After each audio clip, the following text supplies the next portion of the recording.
if Dak Prescott is playing like that, then the answer, in my opinion, is the Dallas Cowboys. I agree, and I think, and I know you'll roll your eyes at this a little bit. I don't mean it in any way other than the progression is sort of the same, which is I view Dallas as sort of being where Kansas, and I said this on the PFF NFL Live show this morning, which you can watch every Sunday morning at 11 Eastern on YouTube or Twitter. But like I said, I think the Cowboys are where the Chiefs were like 3-4 weeks ago, which is, you kind of had, and for the Cowboys, it was like, if you look at yards per play allowed, both defenses are in like the bottom 5 or 6. Like I think Kansas City is either last or second to last.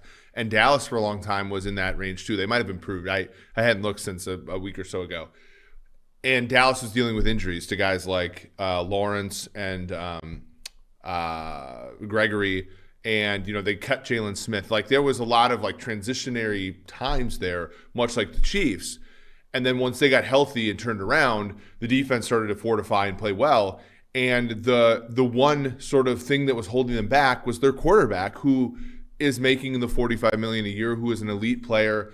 And you saw it in the Washington game. That Washington game in RFK was like basically what a lot of these Chiefs games have been, which is the defense, they get out to a big lead. Mm-hmm. Defense plays well the whole game. And Dak is kind of just keeping them in the game by playing bad. Yeah. And Mahomes was there for a while. He's still not perfect. He's still, as to your point out today, he hasn't like graded the best so far. But like Kansas City sort of got out of that right now, and Pat's playing better. And Dak today played a lot better. And when that happens and everything else is taken care of, that's a Super Bowl team. And I think Dallas is of that ilk. Well, it's interesting. Like I don't, at full strength, I don't believe that the Cowboys are better than the Packers or the Bucs. But neither of those teams are at full strength right now. So where are the Cowboys worse than the Packers? Is it just quarterback? It's quarterback and this guy named Devontae Adams, who's singularly uncoverable. So I think Adams is the best receiver in football. He's the highest in our PFF WAR. He's even higher than Cooper Kupp. And one more thing, by the way, which is Matt LaFleur is better than our friend Mike. Yeah, I guess. Okay, so that makes sense. I still wonder though if strength in numbers is what wins in January. Well, I'm concerned against a great defense. Yeah, I'm also worried about Aaron Rodgers' like toe. If you're not 1,000% in the playoffs, that's gonna hurt. If I look at the Bucs, they have a ton of injuries and they have no Chris Godwin. You hope that Mike Evans comes back, but dealing with a hamstring is, not a guarantee. I was not impressed with their offense against the putrid Carolina Panthers today.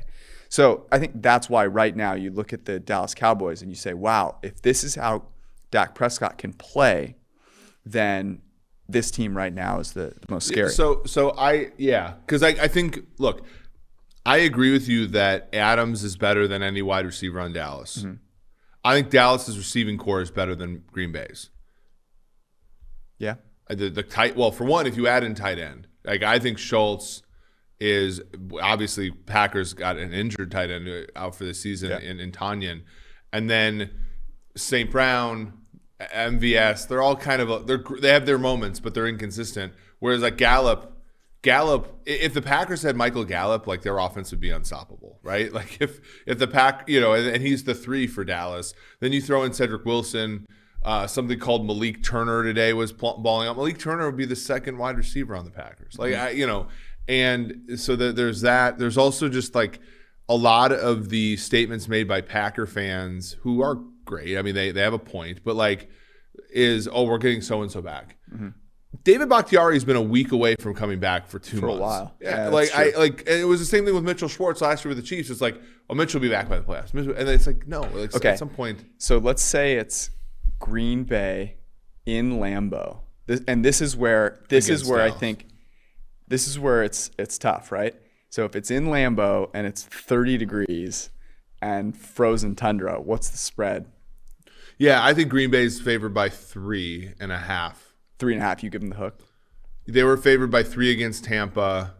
I think obviously, I think Dak is an inferior quarterback to Rodgers, but I don't think it's a catastrophic difference. I think for one, Green Bay's defense is not trending in the right direction. Like, and to the degree that defense matters, and we know that defenses sort of oscillate, so whatever. But it would be closer than people think. I think Dallas would be 3.5, and I think you'd almost have to take the underdog there. Yeah, I'm making it 3. If I make it 3.5, then I'd expect everyone to come bet Dallas. But I will give Green Bay the 3.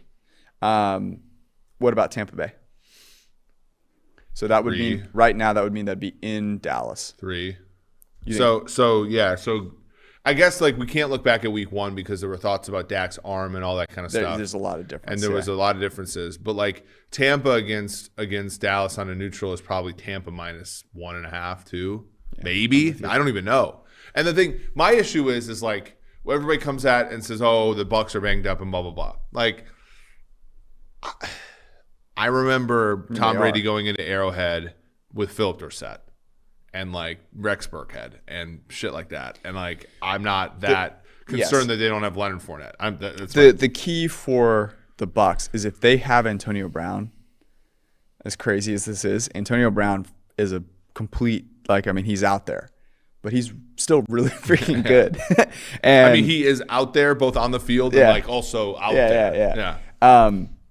Yes, it's a very good point. So isn't it cool though that the NFC is like you look and like I think if you look at at some of the teams, right? You look at the top 3. All 3 of those teams can win the Super Bowl. Mm-hmm. And then you go and a step below, and this is going to be part of. I don't remember when I used my L. I used my L on last week, but I'm going to use it, But then it's the Rams who are 11-4, probably one of the worst 11-4 teams of all time. Let's be really honest here. And the Arizona Cardinals who have figured out a way to botch this lead again for the second straight year. You have the Niners team who I think can win a playoff game against anybody, including the top 3 teams. And then you have a clusterfuck at the bottom. Mm-hmm. Pardon my French. But like that's a fun conference, right? It is. It's a lot more fun.